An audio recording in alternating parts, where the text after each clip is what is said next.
Um, And also, if you have any questions, this is a meeting and not a webinar, so you can post your questions right in the chat. In the chat, I'll put the link to that resources organizer where Belkis has shared her slide deck from the last one about ONET Interest Profiler, and she also shared her slide deck from today's, and then other resources and her contact information as well, and then the link to the feedback survey. But I just wanted to thank you all for being here, and a special thanks to Belkis for sharing her time with us, and we will go ahead and get started. Right. Hi, everyone. Am I sharing? Can you see my slides? I can see more than just your slides. The Casey Life Skills Toolkit is Okay, what's currently. I have too many, I have so many screens is my issue, and I can't work without a single one of them. This is a separate issue. All right, let me try one more time. How's that? Can we see that a little bit? Perfect. That's great. That's your full screen mode. Yeah. Yes, there we go. Now I've lost my other screen. Sorry, I'm just pulling up the chat so I don't lose you guys. It's gone somewhere. Or we'll find it. Oh, there we are. Okay. So, hi everyone. Sorry about that.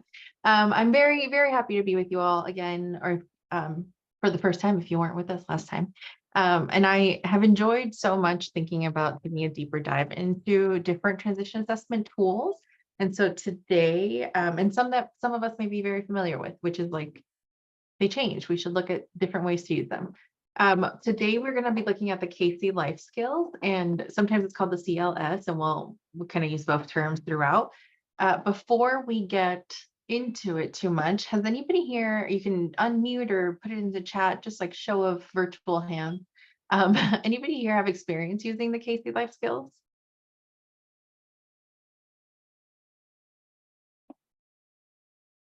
Yeah, I got to know. Thank you, Yvette. Okay, some no's. Some yeses. I see some hands being raised. Okay. So the reason I ask is because on a national scale, the Casey Life Skills is one of the most used transition assessment tools, even though it's not specific for transition of students with disabilities. But it's kind of designed in a way that suits many of our students. And that being said, it also is more developmentally appropriate for students who are in the mild mod support needs realm. But we'll see as we go along, and you guys can see who exactly this would be most appropriate for. However, since moving to California and working with so many teachers in California, I realized it's not the most popular one here. And so I'm excited to share with you. And even if some of you do have experience with it, some changes have occurred with this Casey Life Skills. So we'll do a quick introduction and background of IDEA and transition assessments in general, the basic rules everyone should know and always keep in mind. And I promise I won't delve too deep. And then we're actually going to spend most of our time today making sure we can access those Casey Life Skills files and try using them ourselves, at least to some degree, to make sure that we have an understanding of who this would be great or most useful for, and kind of work out any kinks in getting used to using the files that they have. And then we'll spend the rest of the time translating the results that one might get from the Casey Life Skills into an actual transition plan in your transition planning system. So the main goals are just to learn of and use the toolkit from the Casey Life Skills, and then to learn how to translate those results. As wonderful as it is to like just spend a bunch of time finding fun assessments, knowing what to do with them once they're completed is a whole other skill. But before we get there, this is just a hill I'm going to die on for the rest of my life. The main things about transition assessments, it's a very specific hill. Everyone's one. Some background information on transition assessments or best practices for them. One, we know that we have to administer them annually, meaning we can't use the ones we used last year, even if it's the same assessment. We need to give a new one this year. Best practices tell us that we should be using more than one assessment every year, so at least two, and they should be a mix. One could be formal and one could be informal. At least one of those that in your mix has to be considered a formal assessment. And I'll just skip and come back. Formal assessments, as a quick reminder, is just a nice or weird way. There's lots of different words that are used to say that the assessment itself has research-based evidence to tell us that the results it's producing are valid and reliable. So it's doing what it says it does as an assessment, and there's research behind that. Informal assessments don't have that level of research behind them to tell you that it's a good assessment or a valid, reliable assessment. However, it does not mean it's bad. And the KC Life Skills today is a mix of both, and we'll see why in just a second. And then the last note, and it's more specific to the KC Life Skills today, is that IDEA and the section, the transition to plan in your IEP says independent living, and then in parentheses, as needed. And this is just like such a stance I take in life. Independent living is always needed, absolutely always, every time, for every single individual with or without a disability. A lot of people tend to think about this section of the IEP to be more about like feeding and toileting related things, and those are very important. However, independent living goes so far beyond those main areas of self-care and they affect our students so much outside of school system or in the school system as well. And we need to all pay attention to those areas. If you think about the first time you had to pay an online bill, the first time you leased a car or rented an apartment or bought a house or had to do your taxes and there's no H&R Block near you, or all of those things are independent living skills, and students need to be aware of them. And if you think about why did they teach me this in school, like topic that comes up so many times for people, it's these skills that the KC Life Skills is specifically targeting. So it's not solely focused on the toileting and the hygiene part, which is all very important. So what is the KC Life Skills? The KC Life Skills is a set of free assessment tools that are very much focused on those independent living areas. And these are a little bit more nuanced in what it means. And we'll look at questions and we'll have some time for you to see what I mean there.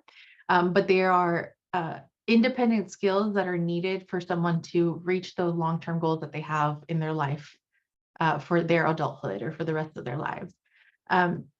Now, it used to be on an online assessment, and for whatever many reasons the website claims, they took it off online and it's now downloadable files. And for every version, there's an Excel and there's a PDF.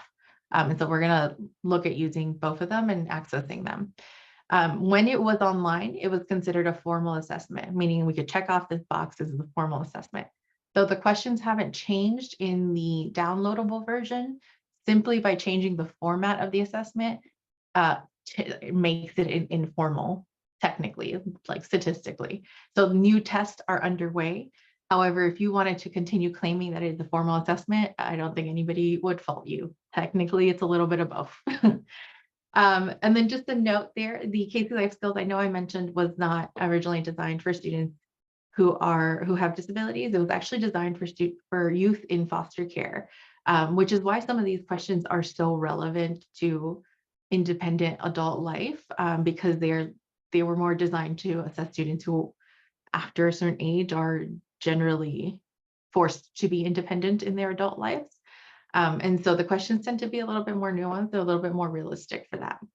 I generally believe that the KC Life Skills is very appropriate for assessing independent life skills. And then it could also be used, I think I have it down here, I'm skipping through. It could be used in the independent living skills and also the education and training sections of the ITP. So I did mention that the KC Life Skills has many different versions that you're going to get when you download things. They split up into 3 ways. So the standard version, that's the one we're going to pay the most attention to today. It is 126 questions, which seems like a lot, but they split them up into these 9 different sections. And because the questions are geared towards what are you good at, they actually tend to go pretty fast. On average, for people with and without disabilities, this takes about 15 minutes to complete. And then one of my favorite things about transition assessments is we can accommodate them. We can read those questions out loud. We can have a text reader. We can buddy up students. It doesn't as long as the student is able to grasp what the question is asking, then there's no change in how it's presented. There's no issue to worry about. Sorry, so the standard and the short version, both are looking at the same 9 areas. They both use this 5-point scale that's like a yes to no rating. And then the same procedures of having a PDF file and then an Excel file to look at and to input your stuff exist. The short version is a short version. It's only 20 questions. I think generally the standard is very useful for official IEP related assessments. The short is incredibly useful when you are doing small group or even whole class activities, because it gives you the gist without having to take as much time to complete it. And then the main difference between the both is the standard gives you like a graph results and the short version does not. The supplemental files are still incredibly useful. You just have to make sure that they're appropriate for the students that you're thinking of. The supplemental files are similar assessments. They're shorter than the standard one, but they are focused on very specific types of populations or needs. So they have an American Indian and Native Alaskan assessment that for students of these backgrounds where they might think of independent living as different. Students who are on the LGBTQ plus spectrum who may have to consider what living independently looks like for them. Students who are about to be or want to be in the future, parents of infants and young children. There's 2 different assessments for these. I had students who were parents or in the process of becoming parents in the high school setting. And we did these assessments and they were very useful in terms of, I don't know how to do this. And if my child is on the way, then I got to learn how to do this. And so those are all really important ones. The support systems is a relatively short assessment, but it's just asking the student, do you have emotional supports and physical supports? And do you know where to find these supports for the goals in your life? And it's actually a really great one for having a conversation about what it means to meet your goals with the type of supports you need. And if you are working with students who are younger or have perhaps lower developmental reading skills, then the standard would be appropriate for. There is a youth level 1 and youth level 2 for younger ages. And so I tended to find for my students who were more moderate to severe high needs, that the youth level 2, when accommodated, was an appropriate one for them. Oh, so your one download is going to give you a ton, and these are all also available in Spanish. Wonderful. This is just the difference between the standard and the short, just so you can see where the number of questions will differ. And then these are the 9 skill areas that we are focusing on. So when I say that the Casey Life Skills has a little bit more of a nuanced idea of independent living, it's just extended beyond housing and paying rent, or housing and groceries and making a budget, and toileting and feeding oneself. It is also looking at healthy relationships and communication. It's looking at civic engagement, social interaction. And again, because this assessment was created for students or youth who are in the foster care system, there's a whole section dedicated to navigating the child welfare system. This is not always appropriate for our students. And so when you're interpreting these results, if it's not appropriate for your student, you just ignore this section. And that's the way to move that forward. Okay. When would we use the Casey Life Skills? Whole other question. So I like to think of this as a realistic life planning tool for students. It particularly useful. I ran into scenario 1 quite a bit, particularly useful when students they have a plan and they are ready to be an adult. You can't tell them anything. They've learned it all. YouTube is available. TikTok is available. And it is. And those are great resources for a lot of reasons. But there are many parts of being an adult in life and having an independent life outside of the K-12 school system that students just don't know about yet. And for the most part are not likely to know about until they reach that stage of themselves. And so this is some of the questions that are within the CLS are so helpful at, oh, I didn't know that. Or you could have different conversations about, why is there even a section on healthy relationships? And it's like, because most of your outside of school, it's all a relationship with your friends, with your family, with your peers, with professionals. You have to know how to navigate those different relationships. Scenario 2, why we would give this assessment or when would be an appropriate time. Sometimes, and I think quite often, you have a student who has one perception of themselves that's not quite in touch with the perception that you and or their caregivers have of them. And this happens, it happens quite a bit. Some ideas are generated, but not necessarily evaluated carefully by some of our students. And so you can actually give the Casey Life Skills to the student and then the exact same test, just have the family member or professional, whoever kind of qualifies as someone who could answer on behalf of the student, to do the exact same assessment about the student. And you can compare these two results. And this will lead sometimes to a realistic conversation, or this would lead to why are there differences? There are times where I've used this kind of scenario to help kind of boost a student's confidence, but especially when you have ones who, according to themselves, have no skills, they're not good at anything.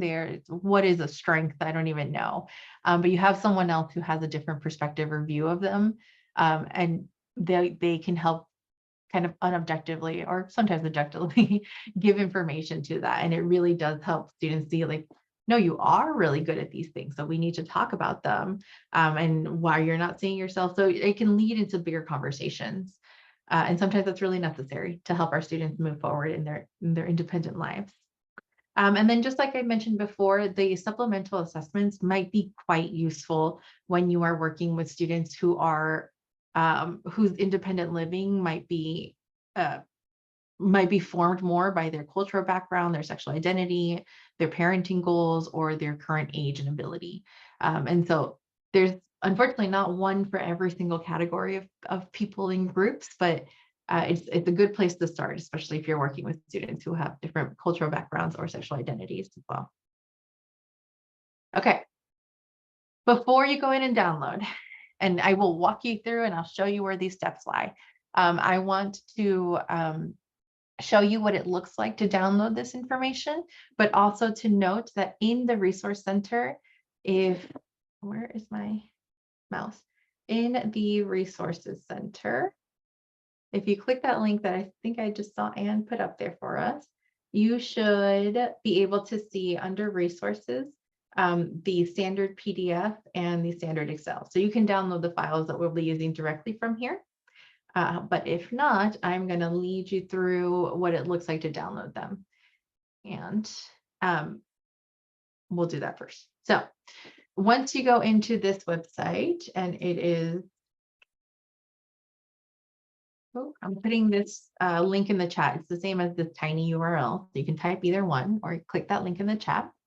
You are going to end up on the resources page of the Casey Life Skills, and under practice tools specifically. And all you need to do is click on this very first Casey Life Skills Toolkit box, which all of the resources on the Casey Life Skills or Casey Family Program site are free. So click everything you like, but this is where you're going to get the assessment itself. Now, once you are on this and you scroll down a bit, you'll see that they have all of these informative boxes. They're actually quite helpful if you are kind of looking for information related to the assessment. So I would check them out if you have a little bit of time. But to download the toolkit itself, you're going to click that download zip file, and it's going to come down as a zip file on your computer. And to download it, of course, you're going to read this giant content agreement. You scroll through it all and read every single word in there. And once you've done that, you are just going to put in that you accept the terms of agreement and put in your information. Some note on this, there seems to be no number to how many times you can download it or put in the same email or anything like that. And I say this because for some reason, I forget to keep saving the file on my computer, and I just keep downloading it again and again and again. And to the end, I never spell out my full name. I have a very long name, so sometimes I just put B and C in there.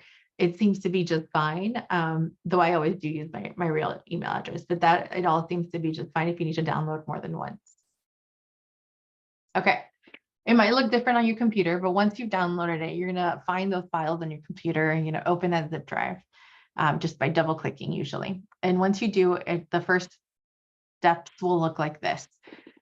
You're going to see your main assessment in English and Spanish and all the supplemental assessments in English and Spanish, and then toolkit documentation. And that's just like background information on the assessment.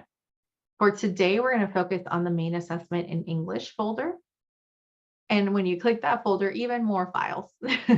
You'll see here, there is the short and the short PDF and Excel, and then the standard PDF and Excel. There is also, the practitioner's guide, which is incredibly helpful actually in like setting things up and giving you background information. And what I love most than anything is that there is a resources to inspire document. And so the additional resources that go along with their KC life skills, they tend to be a little bit more focused on that whole youth foster care, youth in foster care perspective, but there's also just stuff in general that it serves as really good resources to share or to have on your own. Whew, all right, that's a lot. So what we're going to do, is anyone having issues downloading the zip file? I imagined that there might be some issues downloading that zip file. So if you are running into that situation, what I would recommend is going into, I've lost my mouse, is going into the Resource Center and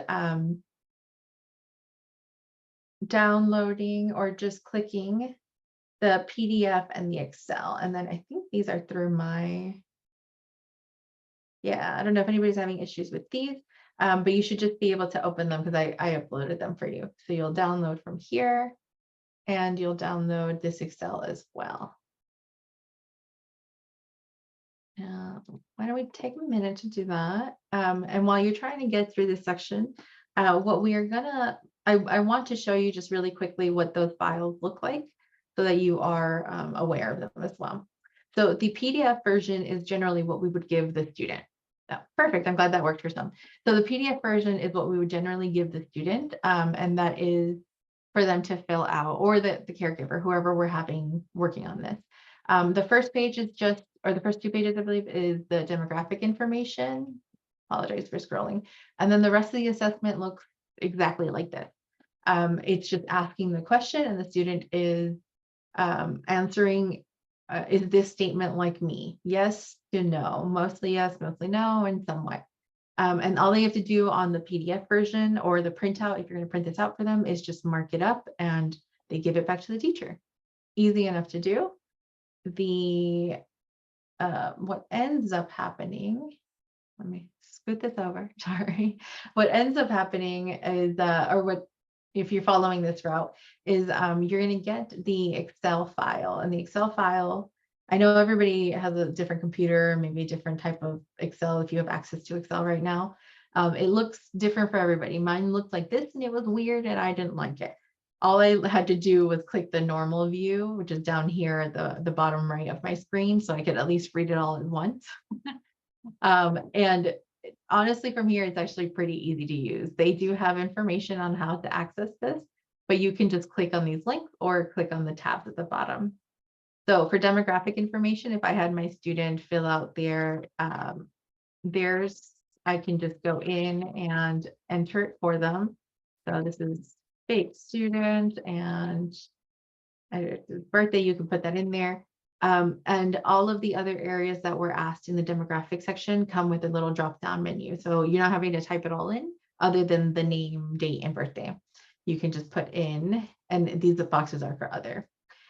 These responses for demographic have absolutely no bearing on the assessment results themselves. So if you have a family member or the student who doesn't really want to answer them, that's okay. You don't have to really worry about that.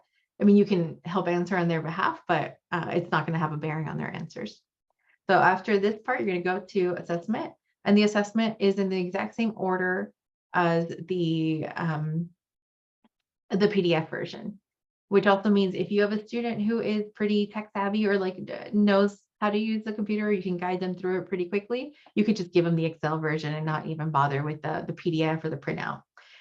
First thing you do is to just select, is this for a youth or a caregiver? So we're going to pretend it's a student. And then gonna just scroll real quick for you to see. All of the sections are in here. And all you would need to do, there are instructions, but all you would need to do is put an X for yes.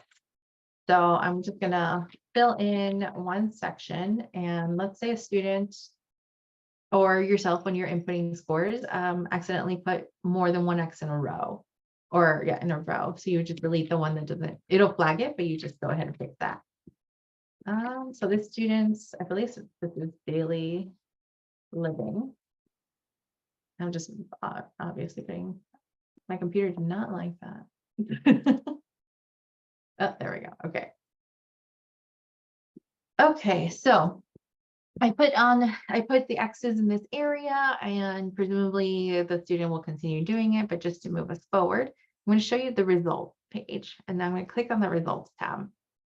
The results, when all completed, are going to give you a mean score. So this is like the average of all the scores that were there. And it's going to give you a mastery score.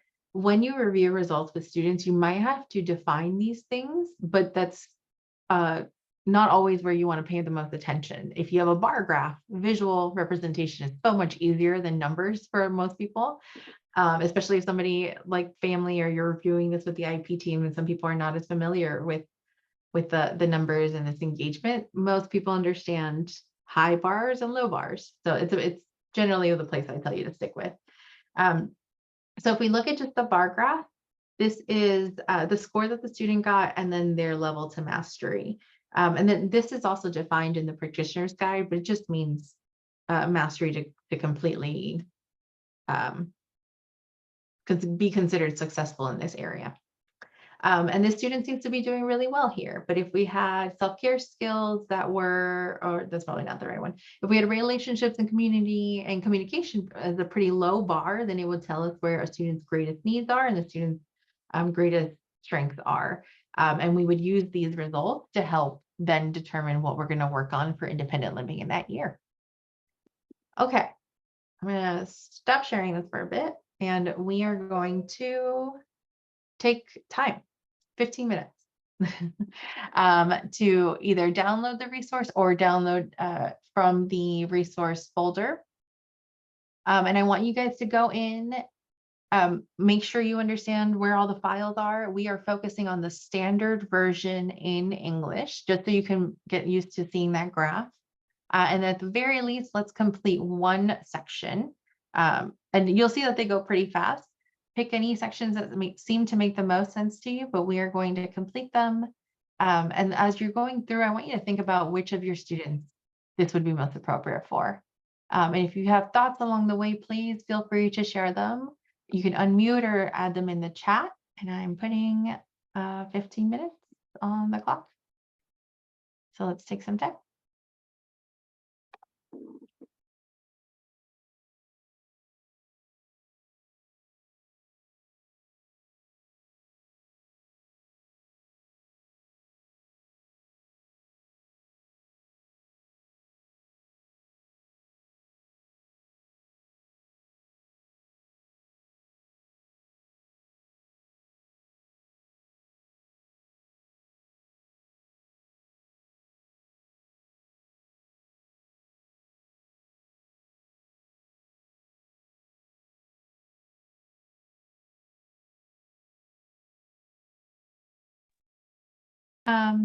Thank you, Marco, for the question. By standard version, I meant the main assessment, the main assessment English folder, and then you're going to click that CLS standard assessment.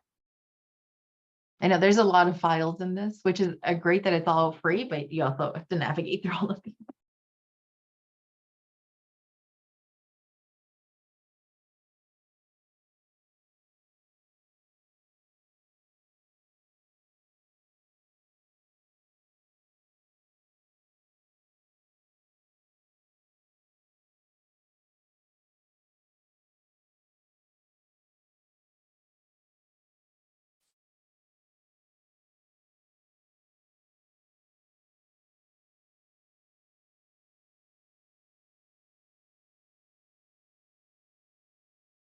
Thank you, Anne.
There are about 9 minutes left. And as we go through, please feel free to unmute or put in the chat just your thoughts along the way.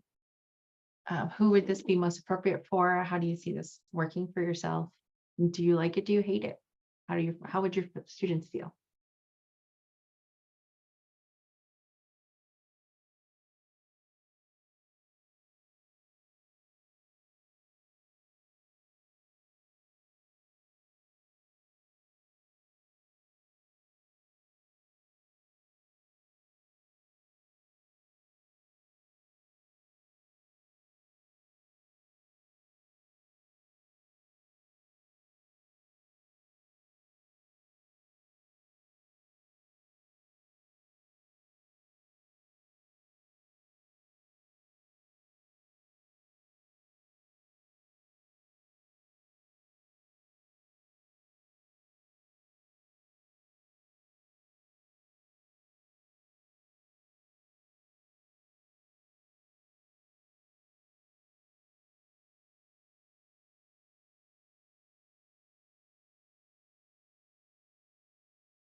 We're getting some great notes in the chat.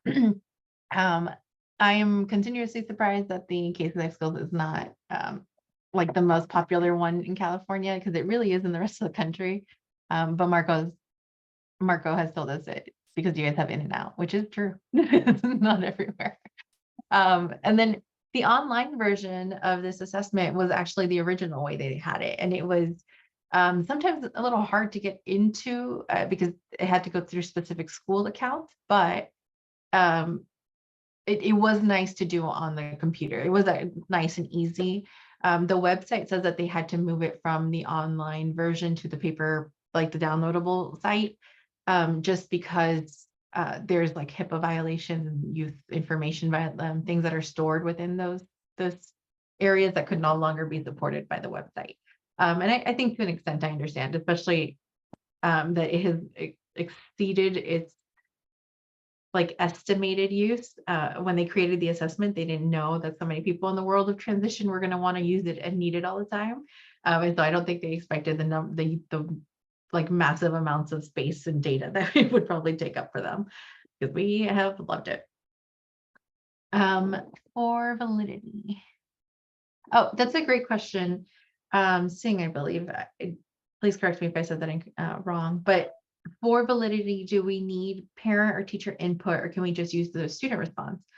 You just need to use the student response to meet this marker. However, if you wanted to add more context, or especially when you are working with students who maybe have limited communication skills on their own, or are going to be dependent with their family members or caregivers for a significant portion of their lives, I would recommend adding in the perspective of someone else, one of those caregivers or family members. But if not, if the student is able to answer and be as truthful as they can be, then I would say just the student.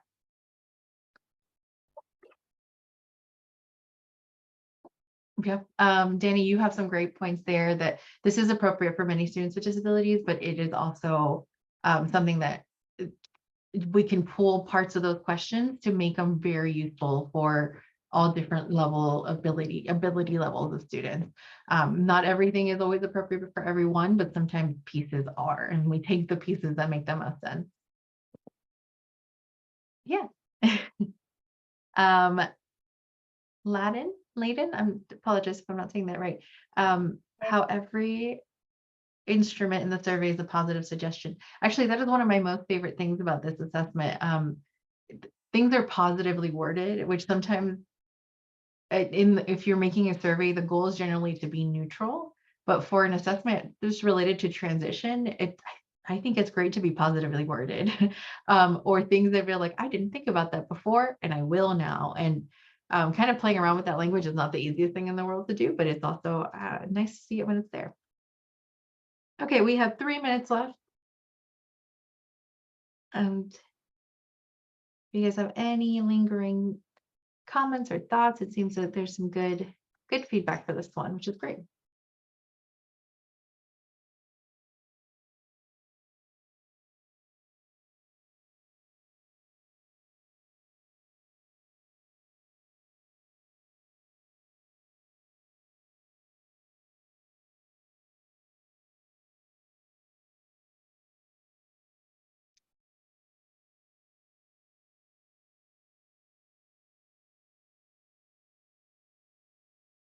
I'm not sure who this first name is, but B and CISO. Was that from the resources document that was in the files that you were able to see the goals and steps and activities? Okay, yeah. Thank you. If when you guys get a chance, take the next couple of minutes to open up that. Let me see if I can get back to it. This in that same main assessment folder, you're going to want to open up at some point this resources to inspire document, because that one really does give a lot of good information, a lot of great steps and activities and resources for teachers, for students, send it home with the students and the family. Like the information should be spread out. And then we have a question: is there visual assessments like pictures we could use to answer? Andrea, do you mean to answer these specific questions, or would it be a different assessment for these specific questions? So for that, there isn't anything already created to add visual representation that I know of, at least, that goes along with this exact same assessment. However, if you find them and you develop them, and I would say use it for real, like use it 100%. That this is transition assessments are just wonderful in the sense that we can accommodate and modify them. We're really trying to get at the skill and far less of like your ability to read academically or do math at a certain level, like you would for the rest of the IEP. And so if this is the area that, or if you modify something, know that it would be considered informal because of all the modifications, but it doesn't mean that the information we get from it is not going to be as useful as any other formal assessment. So do whatever you need to do to it that makes it more appropriate for your students, which I wish that it was already done because that's such a good suggestion. But in the event that it's not, know that it's still completely usable. Great information to have. All right, there are just 20 seconds left, and I barely stopped talking throughout your whole 15 minutes. So I hope everybody was able to get through at least one or two of those sections. And then when you get your chances, you should also be clicking around what the rest of those supplemental assessments look like. I think just depending on your students, you might find that they are incredibly appropriate and useful. Even the one on like parenting, which is something we don't always want to like bring up with students because it's an iffy topic. But if we think of a long-term goal for students, and some already know that one day they want to be parents, just like their parents or better than their parents or whatever their situation. And some aspire to be homemakers and caregivers to children, then we can use those assessments to consider to inform that for a career choice or for an education choice. And that is something that I don't know gets talked about so much with students, but it is legitimate areas that some want to go into. And so we should bring those things up when possible. I'm really happy to see that so many people like it. as well. Okay, so what we're going to look at now with our remaining about 15 minutes is 12 minutes is how to translate those results. And I just created a fake student based off one of my real students, but I created a fake student. And we are going to look at first reviewing those results with the student or their caregiver or the IEP team, whoever kind of is relevant to this situation. And then we're going to look at summarizing those results. And I'm a big fan of, if you were here with me last time, of just breaking down summary of assessments into like a formula. So I'm going to give you guys that formula. We'll translate those things into goals and activities. And then my little teaching activities are just more questions we can ask students, but I'm putting that out there for you guys. So in our results page, I think I mentioned before, but sometimes you need to clarify definitions for people. It's something that we tend to take a little bit for granted, especially teachers, because we live in this data world of scores and masteries and projections and objectives. And we're just so used to it, and students might be pretty used to it as well. But if you are working with the rest of the IEP team, or you ask the caregiver to do it and you want them to see the results, make sure you just clarify or have it in there somewhere to let them know what these things mean. It helps a lot. For students as well, sometimes they forget these things. And you're going to look at your bar graph, and what you want to do is help or kind of help the student identify greatest and relative strength. So sometimes it's very obvious, like your greatest strength for this fake student that I put scores in is relationship and communication. I know that because it's the highest bar available. But what does the relative strength mean? Relative would mean like you're good at it, maybe not as good as your best thing, but you are good at this, and we should pick those things out. And so you are good at self-care skills and daily living skills and looking forward and planning your future. That's great. Now we're going to look at greatest needs and relative needs. And those would be your lowest bars. If the navigating the child welfare system is not appropriate to your student, don't count that bar. Just like completely discount it, put an X on it and be like, those are not necessarily about you.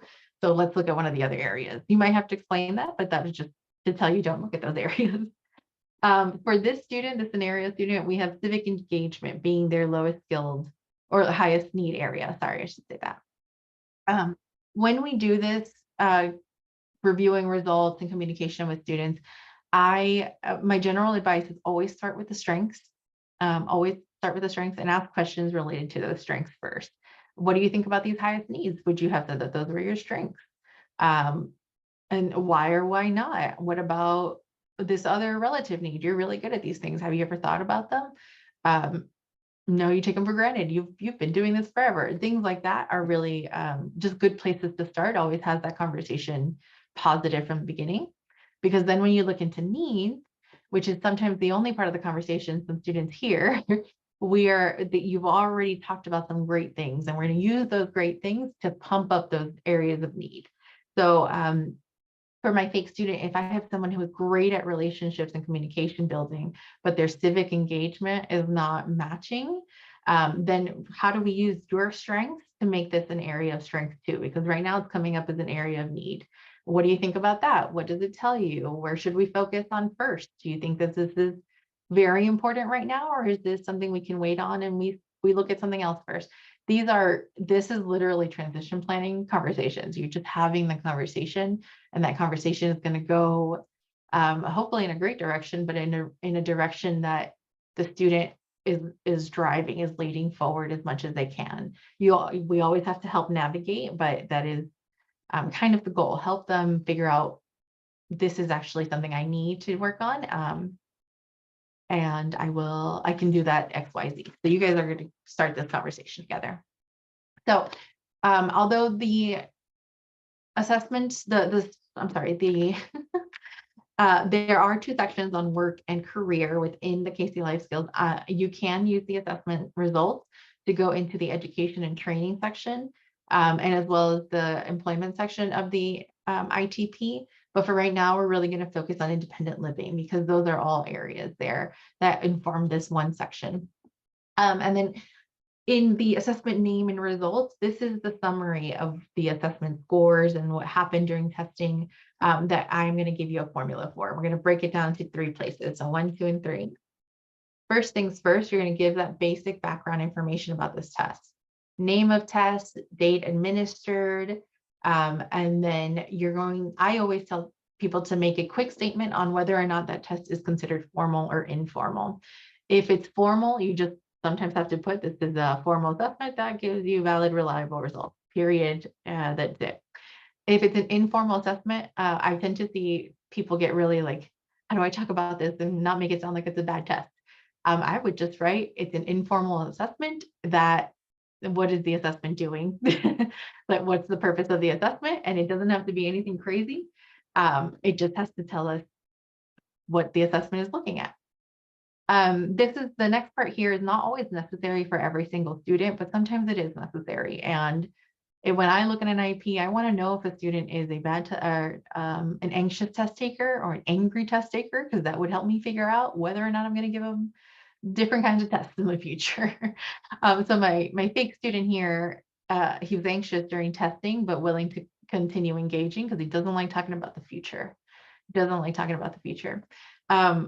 Under this section or in this little sentence that you write here, if you made modifications to the assessment, or if the student asked for things like read aloud or screen readers or things like that, I would just add that in there, mostly because it's a very valuable piece of information in general, especially if you think about long run in the future, if the student is going to continue receiving services from the college disabilities support office, or if they're going to get services from vocational rehab. While they look at the rest of the IEP, those, especially something like vocational rehab, is 100% looking at those transition pages. So the more details I'm in on those transition pages, the better I'm able to kind of help my student prepare for their next set of supports after high school. Number 2, the next part of the formula in writing is to clarify how we interpret those scores. So for this one, it's pretty simple. There are the Casey Life Skills looks at 9 different areas. And instead of listing all 9, which you are welcome to do, I just write, see the score report for all 9. But those areas are related to independent living, and the students are going to self-report their skills on a scale of yes to no. And that's essentially it. You can be as detailed as you like here, but sometimes easy tests are easy to write about. This is a pretty easy one. So the student scores, you're going to just restate or tell me what the score results are. What are their highest and relative strengths? What are their highest and relative needs? That just based off your graph. And then that last little part for this section here is to summarize your conversation of reviewing those scores with the student. If I have a student whose civic engagement is low, but their relationship communication is high, we had to talk about this. And my student then also told me that one day they want to run for mayor, and that's part of civic engagement. And they were just focused on being really good at communicating, but they didn't realize that they weren't a part of the community that they're communicating with. And so this is a half of a fake scenario. The student did run for office in their city. But this is all very useful information. I'm not only giving context about the assessment, I'm giving context about the actual transition planning that has happened because of this assessment. And that last part, you're going to state the, just kind of, it's a restatement here, but a restatement of, based on the assessment results, this is what we're going to work on. So based on this assessment results and your current knowledge about your student, we are going to work on civic engagement skills. This is all kind of aligned. It's very procedural. If the student took the test, you review the scores, these are the scores, here's what we're going to work on. This is essentially what these sections are telling me. And then this next part here, implications of the results, is great. This is just more summary of the talk that you should have hopefully had with the student or their caregivers or the IEP team in general of if this is what we're going to work on, then we are going to focus on independent goal of civic engagement. And the student also wanted to focus on work and study skills because he thinks these are going to help them in college. That's great. And then where is their current status related to this assessment? If their goal is to be more civically engaged or to be just engaged in social ways, then I looked at how are they currently engaging socially or in civic ways, I suppose.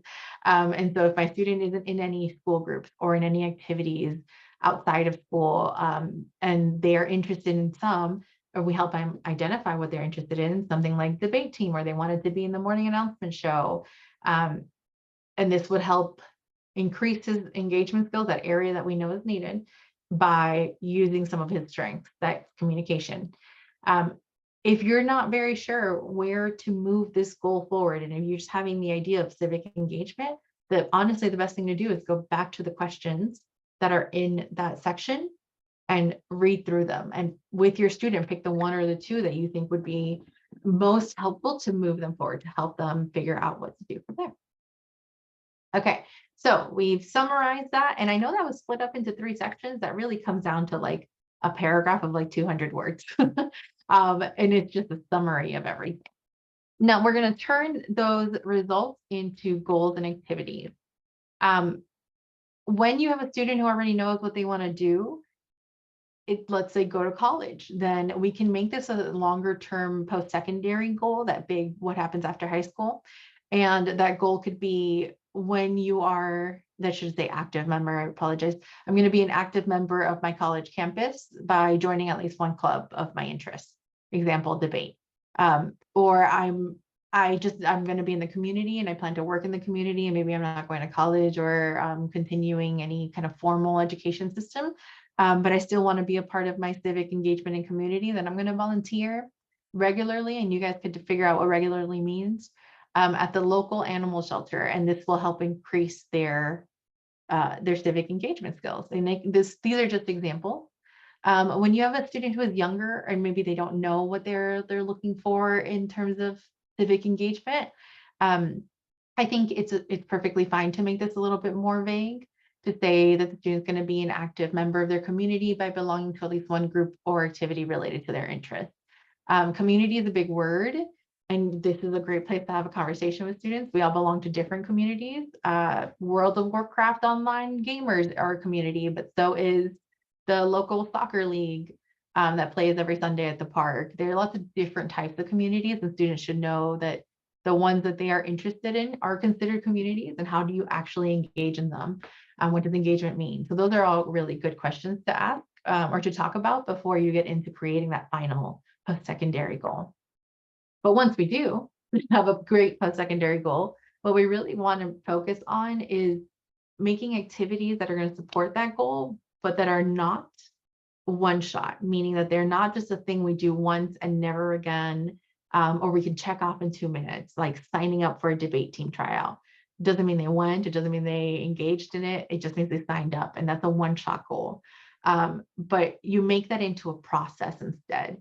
So an example would be preparing for debate team tryouts by practicing a 5-minute argument on a topic at least 3 times in front of different people and receiving feedback.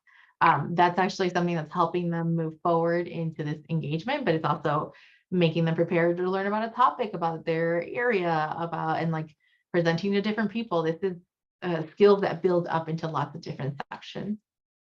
I know I'm so low on time. I thought I was doing great on it. Okay, this is my last slide, I think.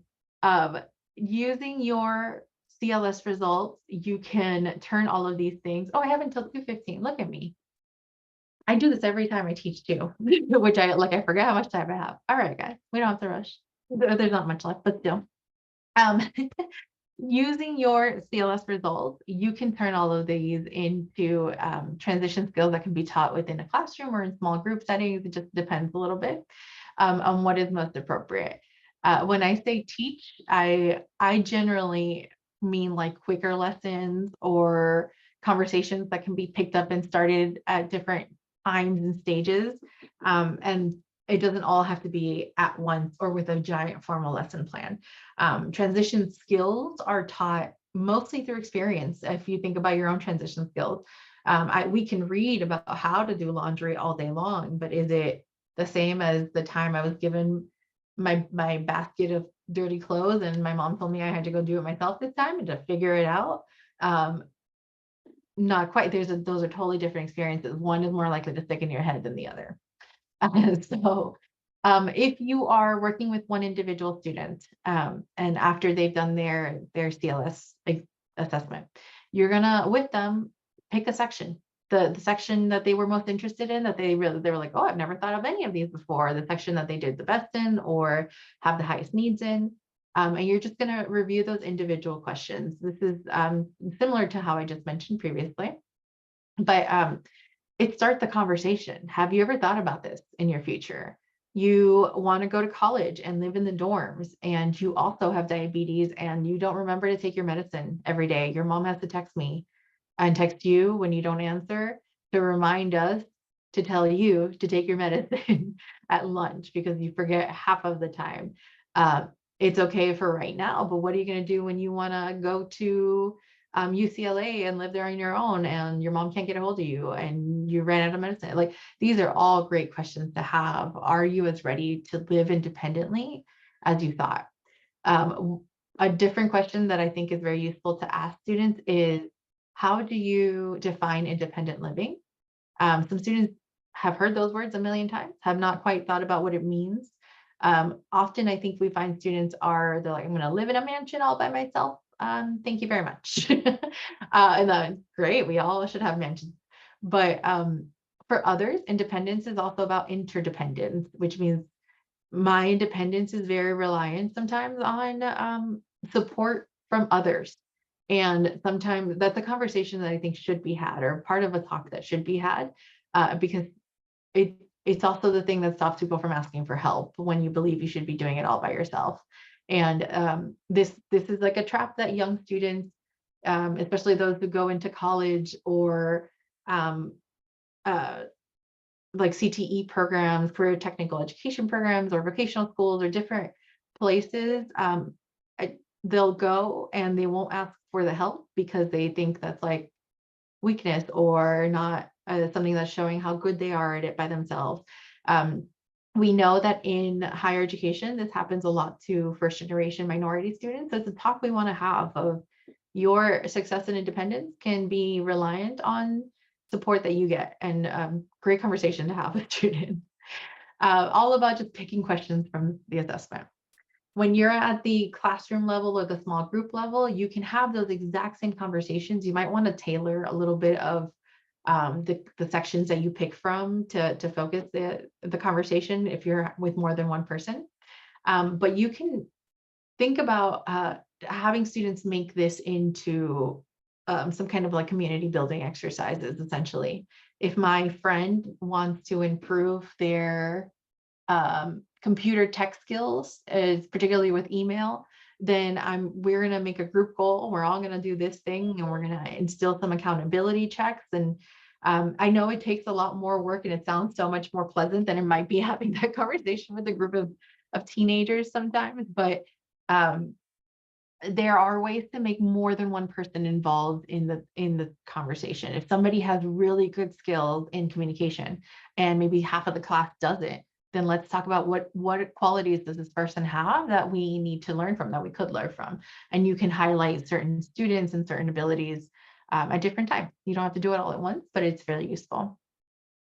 And then for caregivers, for family members, friends, people who have some kind of stakeholding relationship with the actual student, you might also want them to complete this assessment. You're going to want to compare those results. My favorite part is literally talking about the differences and the similarities with students. Like, your mom said that you're really good at this, and I also think you're really good at this, but you don't see yourself in that way. Let's talk about this, and we can give you examples. Or in other cases, the student knows that they're really good at this thing, but they don't always show that. And I haven't seen it as their teacher, and their mom hasn't seen it, but other people would believe it. And you start getting into this conversation so you can turn this skill on and off. How about you turn it on when we're in school, when we need it the most? And having these talks, I actually tend to find that they go easier than having the talk of like, why didn't you study for the math test? Because math is not as fun. That's apologies to all math lovers. Math is not nearly as fun as talking about me cooking a meal when I live on my own. Some things are far more in concrete and skill and thought for our students than the academic portion. And so although the questions are not always the most fun, you tend to have really good conversations with students when they're into it as well. Okay, hey, I took my time. Okay, so those are my main points. I hope I was really happy to see that there was some good positive kind of ideas around the assessment itself. But I also just wanted to make sure that you all know that this conversation can keep going. We will have more assessments to talk about and do deeper dives on. But I love looking at transition assessments and transition plans. So if you guys ever want to chat, you feel free to use that link that is also in the resource center, and you should schedule like a Zoom appointment with me. And then if you're ever interested or have anyone who's interested in getting a master's in teaching and credential, we at the University of the Pacific have this great program, and we'd love to share information with you all. So that link is there for you as well. Okay, wonderful. Thank you so much, Belkis. The chat box is just blowing up with positive reviews, and the last time you presented the feedback survey was really positive as well. So I placed in the chat the resources organizer one more time, where you can grab all of the slide decks from today's and then the one on the ONET. And then the next two that Belkis is doing. So the next one coming up is about the tag and the tag A. And then she has one more that she's doing for us on the personal preference indicators. And the, I actually don't know how to say the acronym, but the PK. We've been saying PK, but it's a PK. totally made up name. Okay. And then the PK. So we have those other two assessment seminars to look forward to. So thank you so much, Belkis. I love the Casey Life Skills. It sounds like a lot of other people do as well. But yeah, you're right. We have never really been exposed to it or used it much unless people kind of stumbled on it on their own. So thank you for sharing all of that with us. And tune in next week, everyone, where we will go over the Indicator 14 data training. So we'll see you Thursday at 1 o'clock for that. And I'll stay on for a little bit, but if there's any questions, you can put them in the chat. Otherwise, we'll see you next week. I do see a question from Marco. Is there a Google Sheets version or Microsoft Access version? The Casey Life Skills website says that you can use it for both and for Apple Sheets as well, forms. I can't remember what it's called. But I think you would need to upload it yourself and like make sure it works just the same.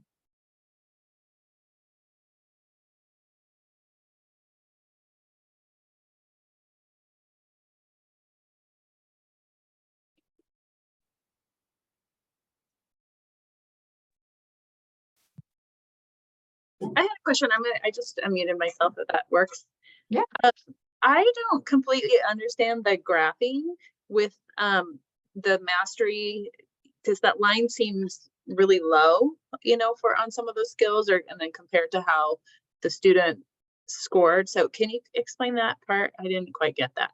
Yeah, I actually had very similar questions, and I looked at their practitioner's guide, and that's like a calculated I sincerely wish I understood a little bit more. It's calculated of like how many times a response was put in by the average or the sum of a whole other response.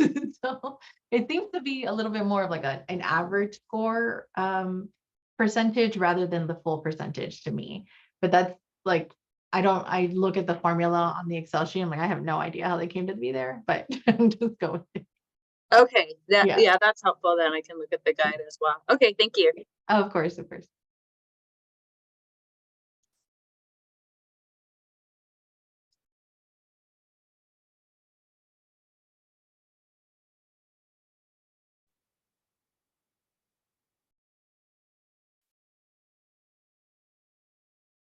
Okay, I will go ahead and end the meeting, but thank you again, Belkis. We'll see you next time. And thanks everybody for tuning in. Have a great rest of your day.